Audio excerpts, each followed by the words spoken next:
আসসালামু আলাইকুম গাইস, বলতে পারো এটা আমার নিউ চ্যানেল এখন হয়ে গেছে। কারণ আগে আমি ব্ল্যাক পিঙ্ক বা বিটিএসের ভিডিও ছাড়তাম, এখন আমি আর ছাড়বো না, কারণ সেটা কপিরাইট হয়ে যায়। তা আমি এখন আমার নিজের ভয়েসে নিজের থিমে ছাড়বো, যাতে কপিরাইট না হয়।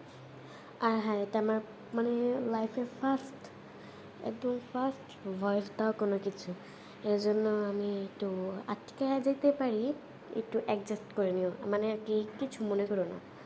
আর হ্যাঁ, আমি আর কি আমার এই আইডিটা ফ্রিজ হয়ে গেছে, আমি চাই এটা যাতে আবার দাঁড়া হোক। ফ্রিজ হয়েছে মূলত আমি কয়েকদিন ভিডিও ছাড়ি, আবার আলসামি করে ভিডিও ছাড়তে পারিনি, এর জন্য আর কি ফ্রিজ হয়ে গেছে। সো এখন আমি আমার আলসামিটিকে পুরোটা কাটানোর চেষ্টা করে ভিডিও ছাড়ার চেষ্টা করব। আর আমি আশা করি যে তোমরা আমার পাশে থাকবা, মানে আমার সাথে থাকবা এবং আমাকে সাপোর্ট করবা। কারণ আমার ভিডিও তো 472 সাবস্ক্রাইবারই আটকে গেছে, এরপর আর উপরে উঠতেছে না। আমি চাই যাতে